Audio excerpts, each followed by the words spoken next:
Attention! This video is in English. If you want to watch the Romanian version, you can find it on my channel or click on the link in the description below. Atenție! Acest videoclip este în engleză. Dacă vrei să vizionezi varianta în română, o poți găsi pe canalul meu sau accesând linkul din descriere.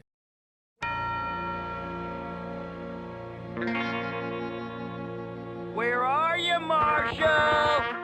This is probably what comes first into the mind of the few ones that have gotten the luck to play this game called Outlaws. But why will this game always have a special place in the heart of the gamers that have played it, and why is it considered a hidden gem?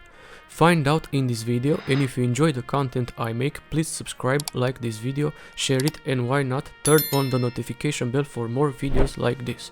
This is Dave from Golden Age Gaming Productions, and you're watching the Golden Age Gaming review of LucasArts Outlaws. Enjoy!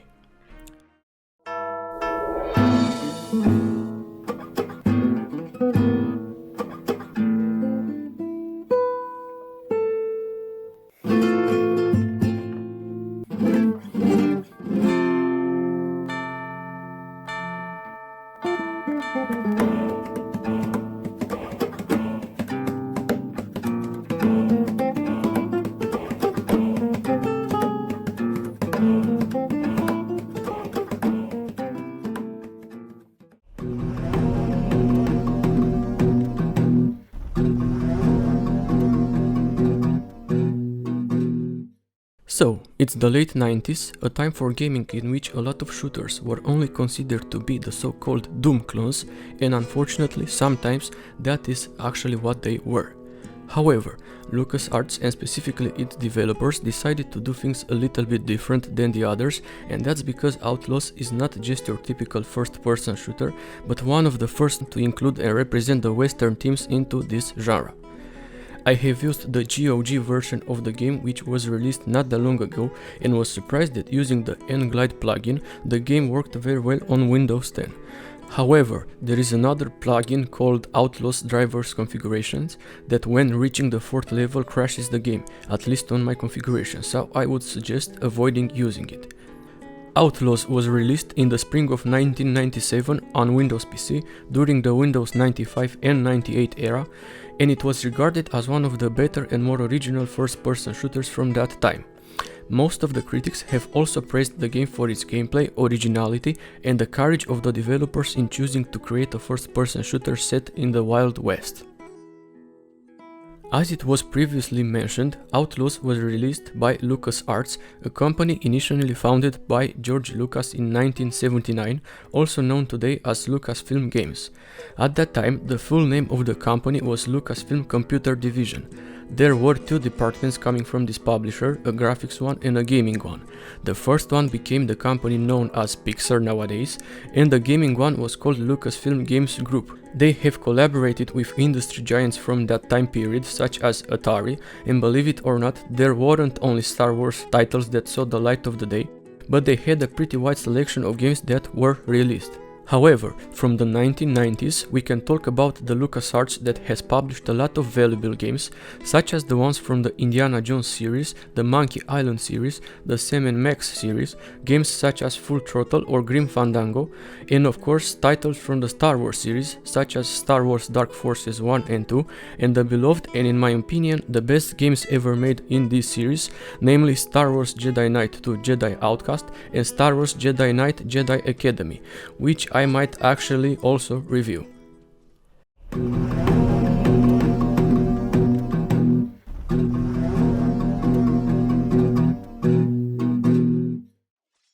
Coming back to Outlaws, from a technical point of view, it is based on two different graphical engines, one that is used in the rendering of the game itself, called the Jedi engine, and that was meant to be a competitor of the well-known Build engine found in games such as Duke Nukem 3D.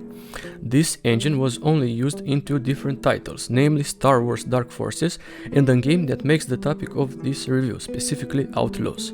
However, the Jedi engine used in Outlaws was technically more advanced than the one found in Star Wars Dark Forces from a rendering point of view.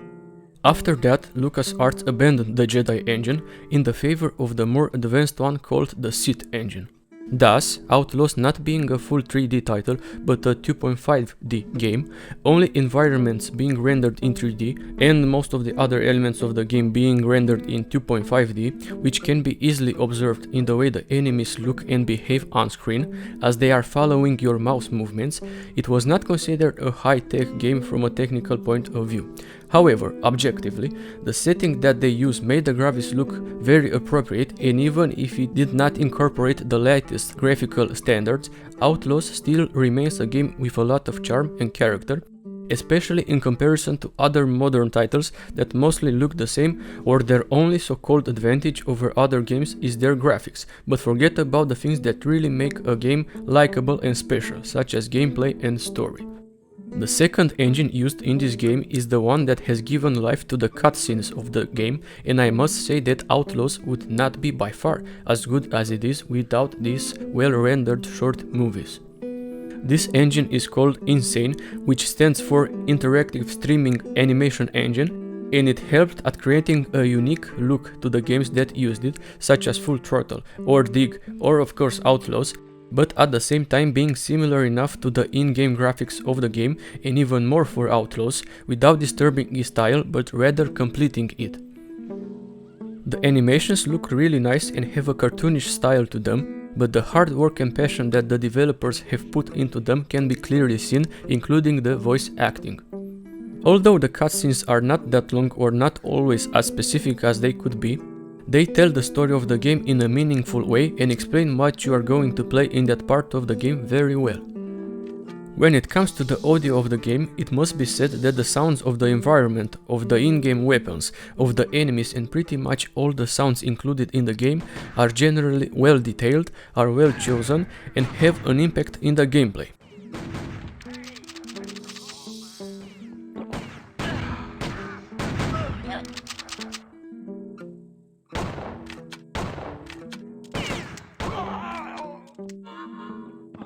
Of course, there are some sounds that are a bit much in my opinion, such as the screaming coming from Marshall Anderson in the moment he steps into fire.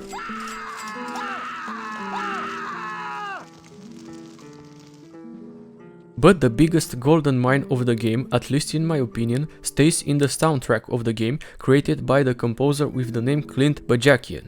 He clearly was inspired by the music of other giants in this field of activity, the most important source being, of course, Ennio Morricone and his well-known songs created for various Western movies. What adds up to this is the fact that all the songs written for the game were recorded using an actual orchestra, being one of the first gaming productions to do this, and in my opinion it has helped a lot at the vibe of the game, giving it a sense of originality, nostalgia nowadays, and the feeling that you are truly being part of a Western movie, but in which you control the main action. And by the way, you can once again listen and view a personal guitar cover of some of the songs from the original soundtrack from Outlaws by clicking on the link in the description below or by finding it on my channel. One other feature of the soundtrack comes from the fact that if you still have the original CDs of the game, you also have the soundtrack, because if you insert the CD into a CD player, the songs from Outlaws will start to play.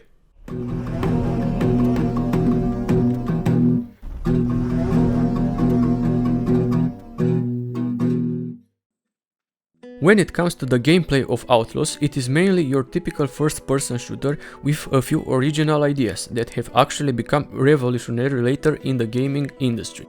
One of them comes from the fact that Outlaws could possibly be the first game to utilize the zoom sniper mechanic in a game. You get the scope that can be used with your rifle in the second level of the game, and you activate it by pressing the numeral key corresponding to your rifle, respectively 3 in my case. As you can see, it is not your typical full-screen zoom in that we experience in a game today, but it is still quite helpful throughout the game.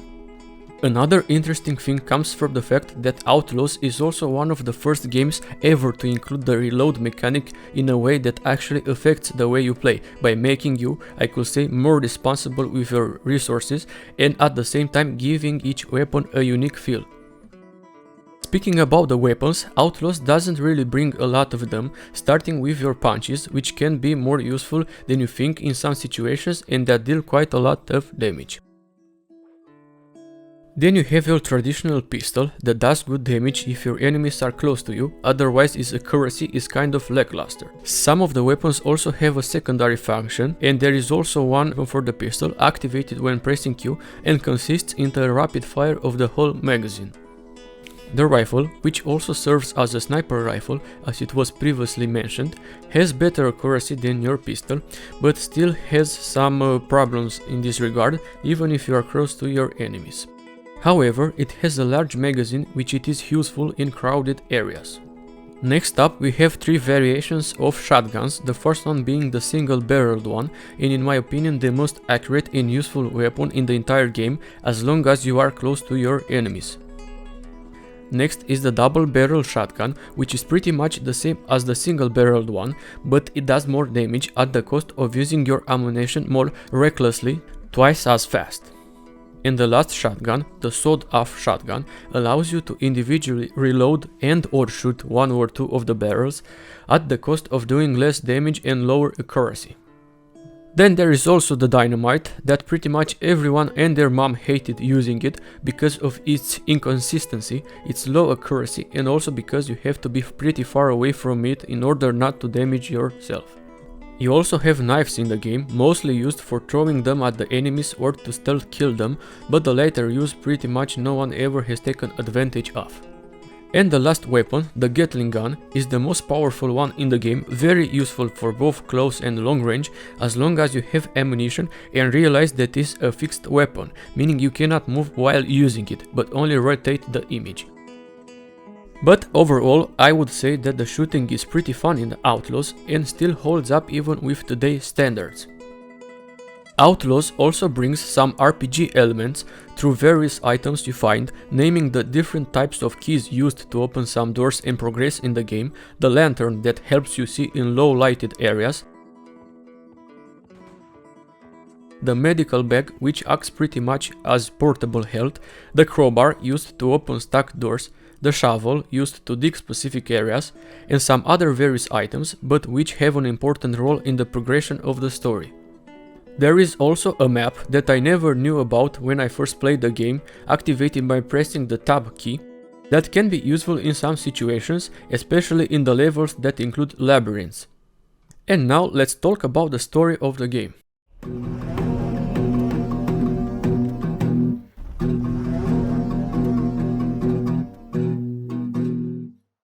The game has 9 different main chapters, all levels, which, believe it or not, are pretty diverse.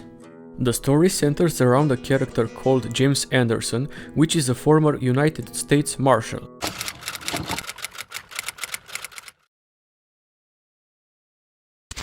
And you're going to hear this word Marshal a lot of times, and I mean a lot of times, from various comments coming from your enemies, at the point that, in my opinion, it has become a trademark of this game. The story isn't, I would say, necessarily special, being actually pretty casual for the Western team, but the way it is told makes it special, through the excellent cutscenes, gameplay and soundtrack that I have previously spoken about. Thus, a baron called Bob Graham,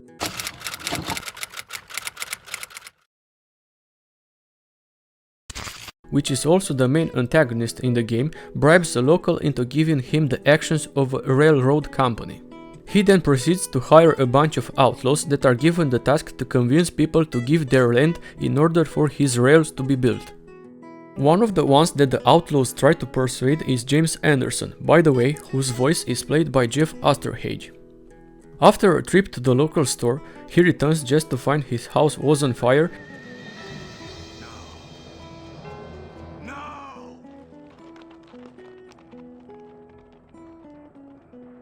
His wife Anna was dying and his daughter has been kidnapped. They've taken Sarah.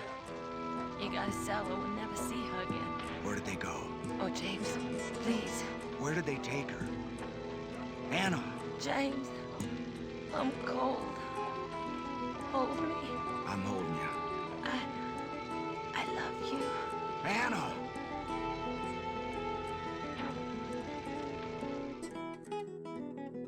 Thus, after burying his wife, James Anderson begins planning his revenge.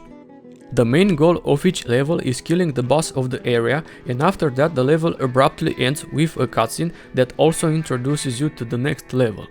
And so we reach the first level of the game, called Slim's Hideout, and by the way, the name of the boss of this level is Slim Sam Fulton. It is a very well constructed introduction, a level in which you get familiarized with the gameplay of Outlaws.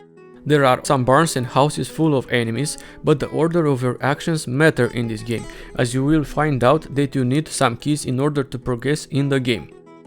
So you shoot a bunch of guys,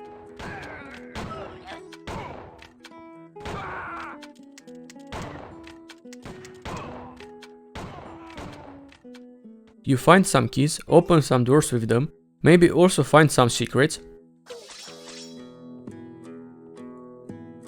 just to find the boss of the level, which by the way I didn't actually realize was the boss in my first playthrough, as I killed him pretty easily, of course because I was on the good difficulty setting. Because if you choose to play on the ugly difficulty, he might even one hit kill you. Cortez said you'd never find him there.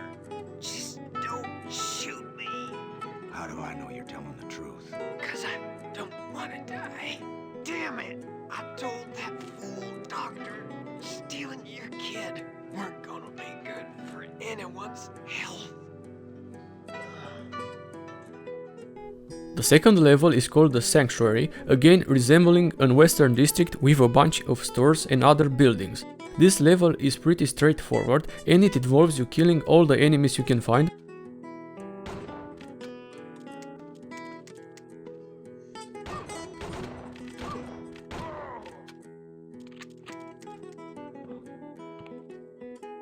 before the final boss spawns, called Spitting Jack Sanchez. You also find the scope for the rifle in this level.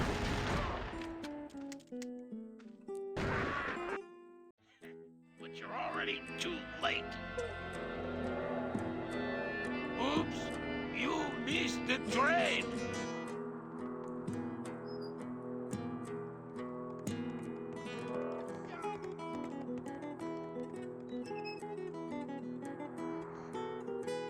The third level is your typical train level, which seems to have always been a trend in the western titles, and again it is a pretty straightforward level in which if you somehow get stuck, you must do a little backtrack to open some of the doors that you didn't initially had the keys for.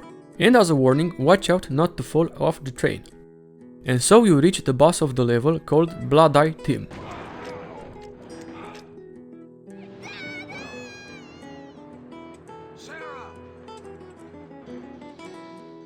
The fourth level of the game is called the River Basin, and it is a more open world, larger type of level than the previous ones. You must also be careful not to fall off the cliffs. The same formula again, shoot a bunch of bad guys, progress through the level,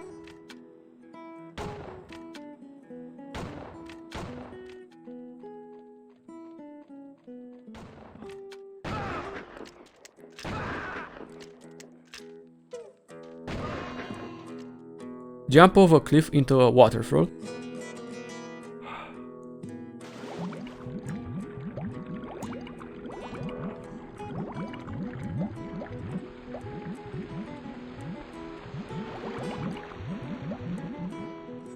reach a ridge that defies the laws of gravity,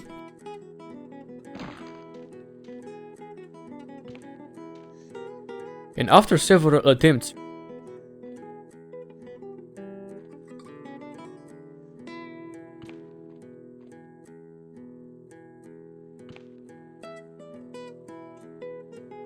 you realize that you should crouch when jumping off that ridge, reaching the next area.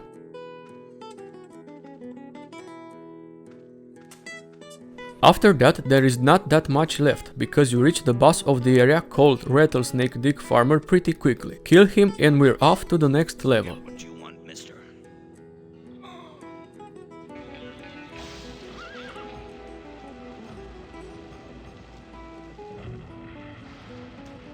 Marshal James Anderson. Once a lawman, always a lawman. Boys, did I tell you how much I hate lawmen? Next is the fifth level. Oh boy, the fifth level, everyone's favorite.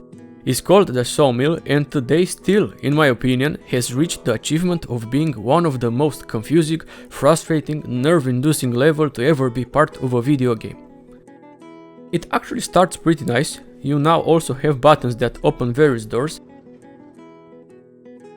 and then you reach the main area.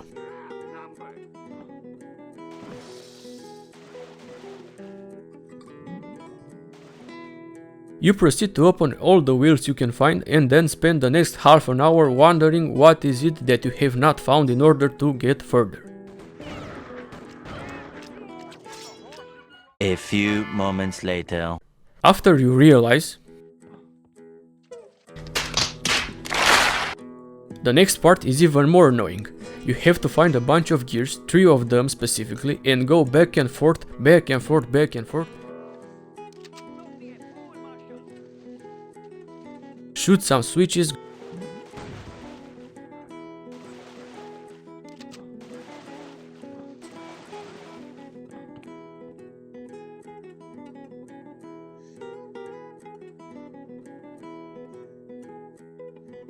Go back to the initial area and kill the main boss of this level called Dynamite Dick Clifton.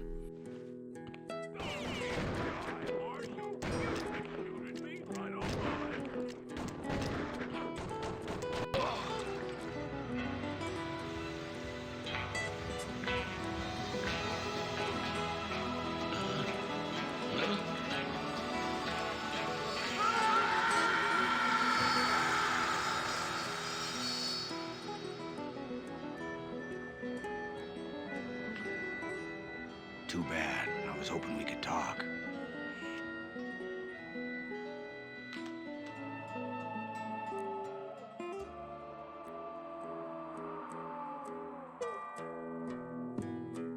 Next up is the 6th level called the Fort, which is again a pretty straightforward one. Kill the bad guys.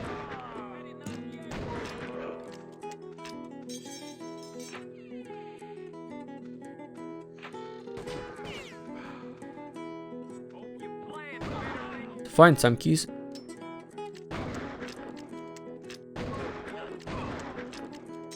And after that get into the depths, because the part below the ground is the more extensive and exciting part of this level.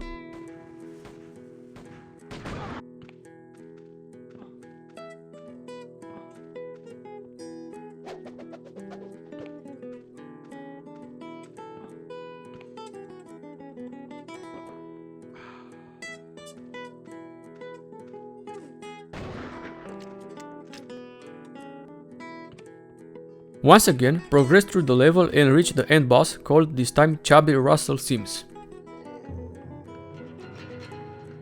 Now that is what I meant by enlightenment.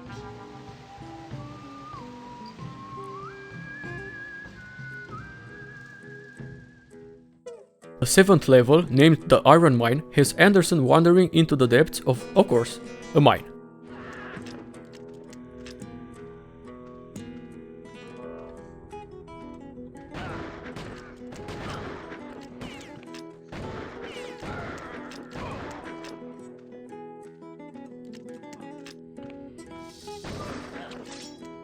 There is also some parkour involved into this level, and jumping, I could say, is maybe not the best thing that can be said about this game.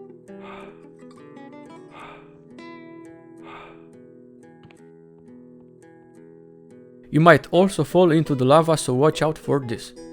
I think this is a good time to remind you to save your game as often as possible, because there are no checkpoints in this game, so if you die, you have to restart the level from the beginning. In general, you must follow the minecart rails to reach your final destination, and you must jump right here, after realizing that if you do not do so, you will walk in circles.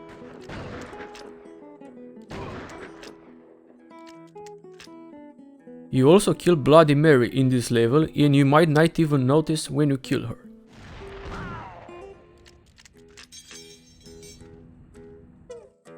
Then you reach Dr. Death Matt Jackson, one of the more talkative bosses in the game, that you kinda feel good when seeing his ending after all the insults brought towards Anderson and the gospel. Hey, you can't leave me down here. Pull me up right now. You son of a bitch.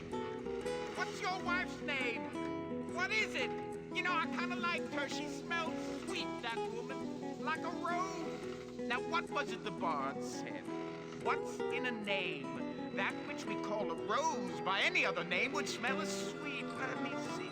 Anna, yes, that's her name. And does Anna smell sweet right now? Oh, yeah. Don't leave me down here. To die and to go where we know not. To lie in cold obstruction and to rot. Is that what he said? Or was it?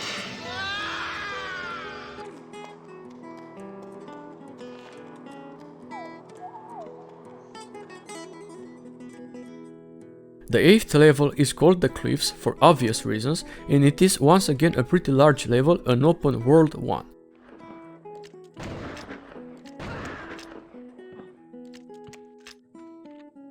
This level is also pretty confusing if you're not careful, but by no means at the level of the 5th chapter of this game.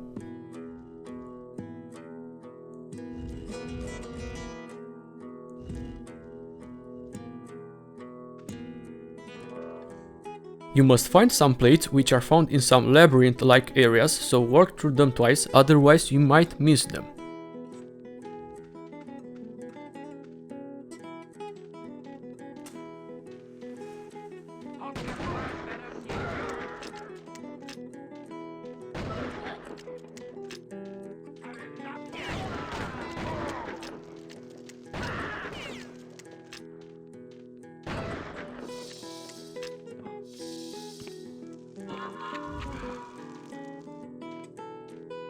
If you try your best, you might even be able to jump cheat your way at this point and skip some of the level. At the end, you reach this indigent guy boss called Two Feathers. He throws knives at you, but if you're careful, he's a pretty easy boss.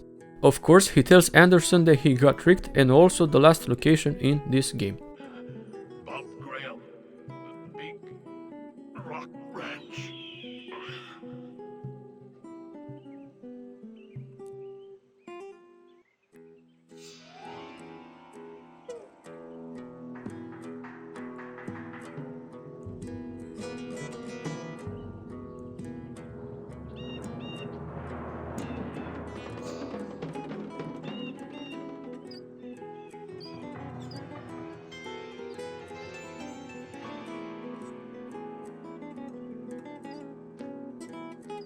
However, Graham's outlaws spot Anderson, capture him and take him to a house. They also take your weapons, but you will get some of them pretty quickly. I think the boss is going soft. He should have shot them both. I reckon the boss is wanting to run from Mayor. Don't want any blood on his hands. So, we reach the last level of the game, the 9th one, called Bob Graham's Ranch. To me, it was always weird that Anderson did not go first to this location, but otherwise I guess we would not have a plot.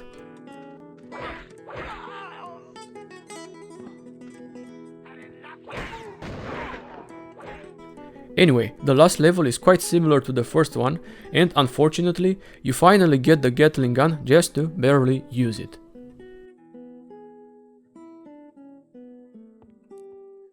There are also some other interesting things regarding this level, such as the hidden bookshelf passage,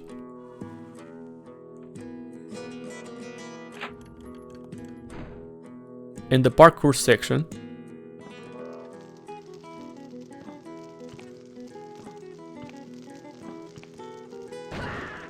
and then you finally reach the final boss, Bob Graham, which for some reason still has Anderson's daughter safe.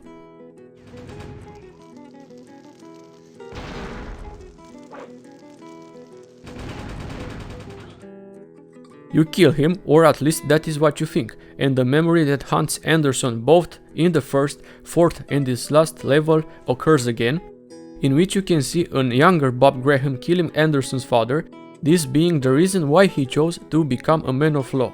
Shoot you.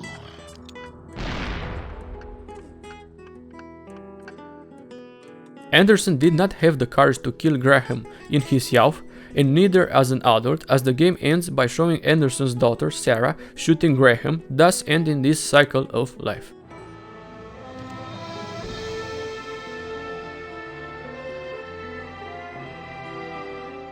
And so they both live on the horse in a satisfying way to end the game, at least in my opinion. Then the credits roll. But wait a minute, there is more to this game. 1 year after the game was released, LucasArts came out with a free upgrade consisting in 4 new levels, with missions being a DLC before DLCs were even popular. With these new levels, I can confidently say that the game length basically doubles. The missions act primarily as a prequel to the main ones, showing what James Anderson did before he retired. The first level is called the Civil War and pretty much follows the line of the main missions, with a few additional interesting elements, such as the fact that this level is split in 2 levels.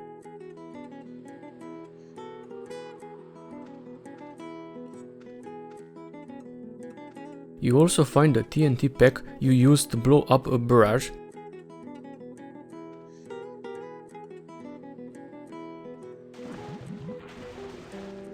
or the cannon you must load to blow up a wall.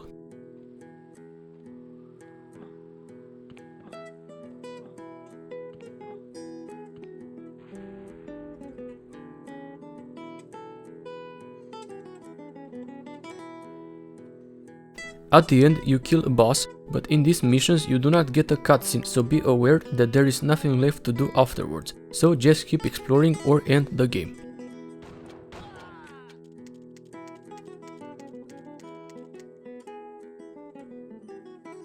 The second level is called the Ice Caves, a level that can be pretty annoying if you're not careful not to fall, as you will slide off the cliffs pretty easily. You follow a path,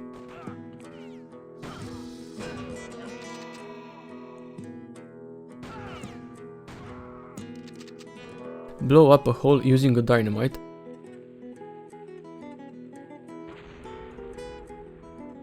there is also a pretty big slide section in which I would suggest you not to touch any button, as Anderson might die from fall damage or completely miss the jumps.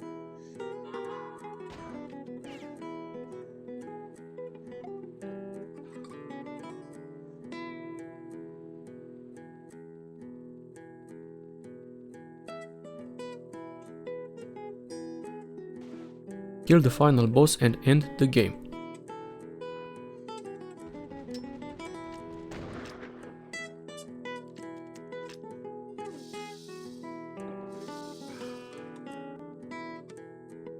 The third level, called the Villa, which is in my opinion the shortest level coming off this DLC, involves some neat stuff such as the bookshelf puzzle,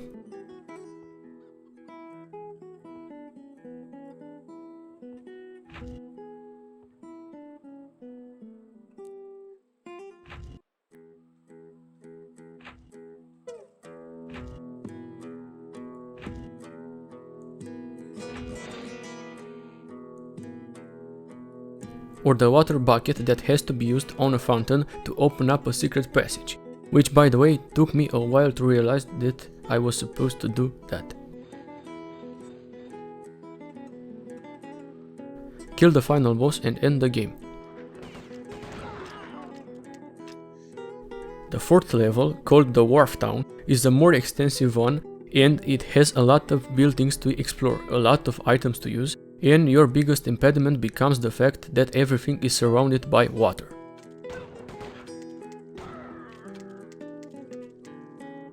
After completing some pretty simple puzzles, the last one involving closing a barrage for the water to raise, you jump off a balcony to find afterwards a house in which lies the boss of the level.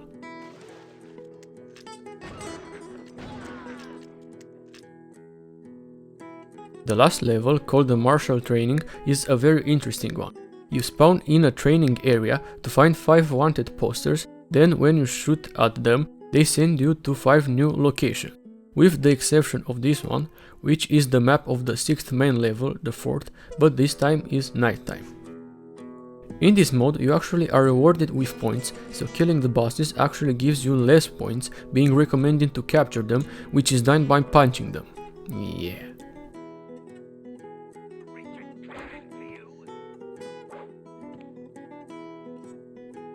You also get points for the total kills in the level or by finding gold.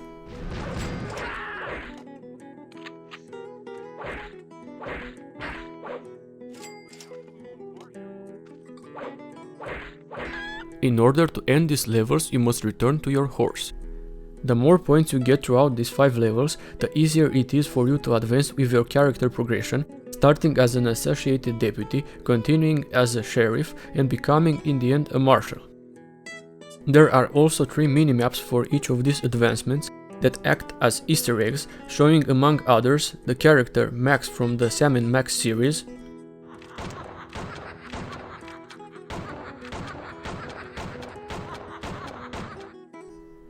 this squirrel, and this creepy dog, among other things.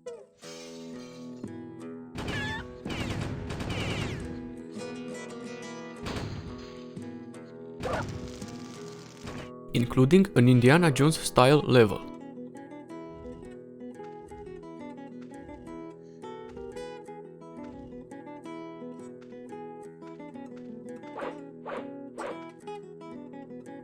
This pretty much wraps up the entire DLC pack. Throughout the whole game you also find tons of secrets, some of them which are really weird,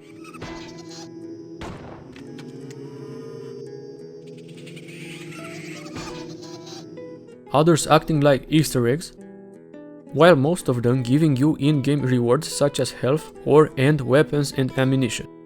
You can also use various cheat codes to make your playthroughs easier if that is what you desire.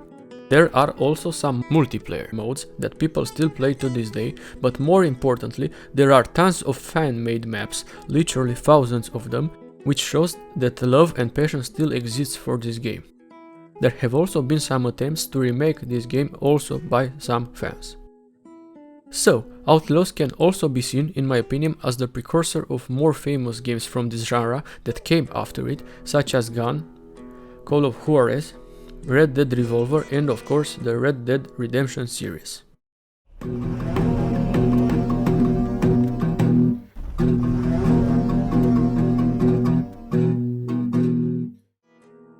In conclusion, even though the graphics do not necessarily impress, they are well suited for the Western theme, and the atmosphere is completed by the cutscenes throughout the game. The sound design is good and the soundtrack is excellent, among the best ones to ever see the light of the day in a video game. The gameplay is enjoyable, the story, while being pretty casual, it is made special by the way it is told. The level design could have been better, but at least the levels are varied. In my opinion, the game reaches a score of 9 out of 10 and it deserves the Golden Age award as well as the Must Play award. In the end, I hope there is still a slight chance we could see an official remake of the game, because as much as I would like a sequel, I feel like the story the game has told is pretty much closed and it is better to remain that way.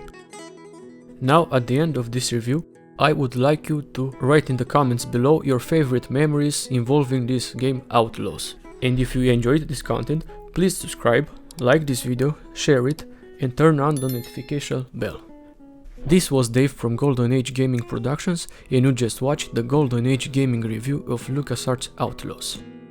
And remember, time is ticking away, but memories are here to stay. See you next time.